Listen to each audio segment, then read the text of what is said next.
Hey everyone! So today's video is going to be all about instrument maintenance. We're also going to talk about the bow, and we're going to kind of go between short and long-term maintenance. So first we're going to start with the bow. I have some examples here, some student bows with me that are in desperate need of a rehair, and one that is pretty good. So some basic bow maintenance. You always want to loosen your bow when you're done playing it. And so at the end you have this right here, and you're just going to turn it towards you when you're done playing.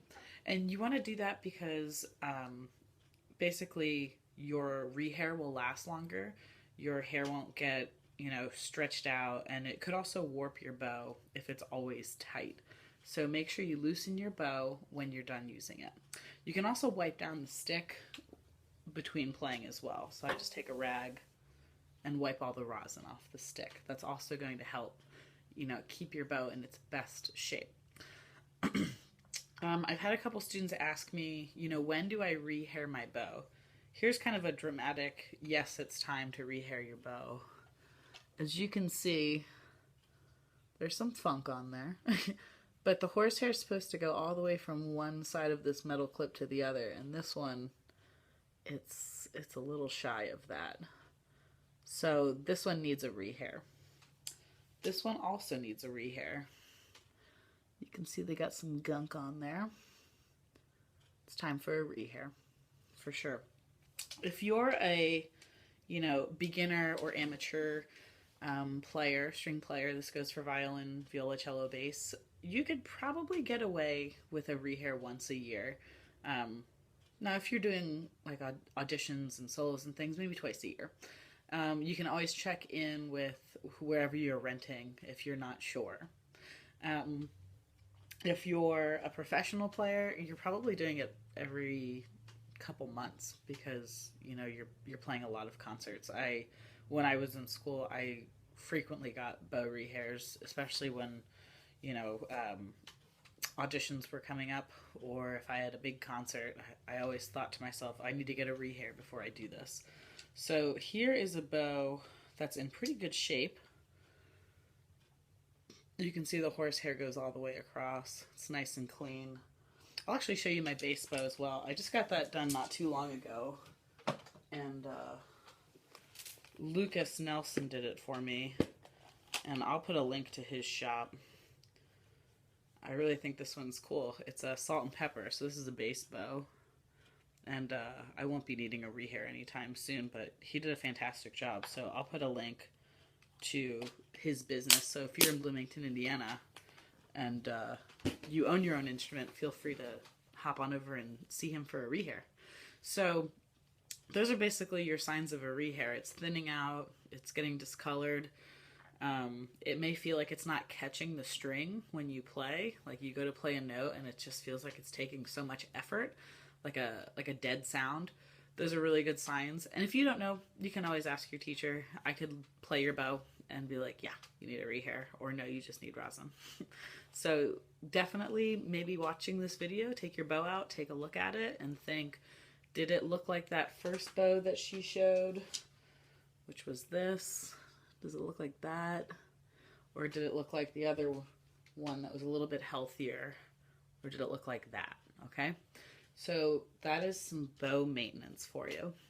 Next, we're going to talk a little bit about instrument safety. I've got it written down so I don't want to forget anything. You don't want to leave your instrument in the car, especially if it's really hot or it's really cold. Okay? You don't want to leave it near like I have like floor radiate, like the floorboard heaters. I don't keep any instruments near them. And you can see right now there's my bass and there's the air conditioner. It's winter time, so my bass is over here, but I would not leave that there in the summer or when I turn that AC back on, because it's just going to be blowing stuff onto my bass. So I'm going to switch it with my couch that's over here. I like to change my furniture a lot. So keep it away from extreme heat and extreme cold. So basically just the car. You don't want to leave your instrument in direct sunlight. That's not good for the varnish or the glue. Be aware of your bridge, especially this time of year. So like here's my violin. My bridge is looking healthy. You want to start, you'll notice it start to maybe buckle, and that happens with, you know, the more you turn a string to tune, it could happen, or maybe you bumped it, that could be a thing, or just extreme weather. Again, like not enough humidity, too much humidity, it's wood, it's gonna start to get a bend, and so that's when you'll want to take it in to get corrected. Okay. uh, Keep away from small children. If you have younger siblings or you're an adult and you have kids, you gotta keep your instrument safe. I've seen a lot of casualties throughout the years, because of younger siblings, and also random family members during the holidays who they find out that you're playing an instrument and they go, "Oh, I played in school when I was younger. Let me at it." And then there it goes. So hide your instrument from your siblings and your extended family that shows up for Thanksgiving. Don't let them touch it. Okay? So that's just some basic instrument safety for you. Okay, so some tips for instrument maintenance.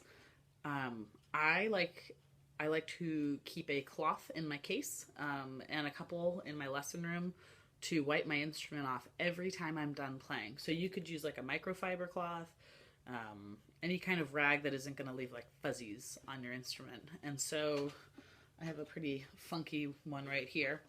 But the places you want to clean, and this goes for all the instruments, are this spot right here, the strings. That's the worst sound. Gross. If this were thinner, I would put it, oh, maybe I can get it. I'd get it under here and I'd give it a little wipe. Get that stuff off. Gross. And then maybe my chin rest. You look beautiful. You too. There you go. Keep it clean. Good to go. Okay, so that's how I wipe it off, and do it every time because rosin buildup is gonna make your strings not last as long. You're gonna get rosin buildup here, and we don't want that. We don't want it at all. Okay. So next is you want to keep an eye on the humidity in wherever you're storing your instrument and in the case. I'm not going to go at length at that because I already have a video on humidity that I made with my favorite luthier, Lucas.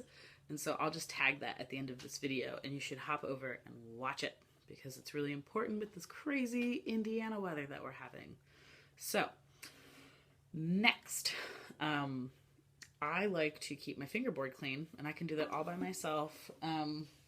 What I use, and this is luthier approved, is, oh, look at that, it's 2 instruments. Like, that's cool. So if you just get like a cotton ball and a little bit of rubbing alcohol, you can go up and down the fingerboard and like right around here, get all that funk off. Same thing with this, you know, right up on the strings. Get it all off. I need to clean that. Yeah, so rubbing alcohol, not a lot, just a little bit, wipe it off. And then get a new cloth, and I like to use linseed oil. It smells really good. If you're in Bloomington, you can get it at Kleindorfer's. Only Bloomington people will probably know Kleindorfer's, but they have it. Or you can use mineral oil, a little dab, get it right on that fingerboard, and then wipe it clean. And that's it. And your fingerboard is good to go. Your strings are clean. You are ready to rock. You can also polish your instrument from time to time. I will give you a demonstration without it. So you'll use polish that's designated for your instrument, not some like, what are random polishes that exist? Like Pledge? Is Pledge a polish? I don't know. I feel like I made that up. Whatever that stuff that people put on furniture, don't do that. If it's not made for your instrument, don't do it. So my favorite are the Colstein. So here's the cleaner, and then here's the polish. You can also use, this stuff's great too. And so you'll use the cleaner first. Same spots, whole instrument, get all the junk off, and then you'll take the polish. Same exact thing. I like to do little circular motions. Not a lot. And then you let it dry. And that's basically it. My last tip would be every once in a while, for violin and cello. Back your fine tuners out all the way, and then use your pegs to get back into tune so that you have some room on your fine tuners. And that's basically all I have. If you have any questions, comments, hit me up on Facebook. Thanks.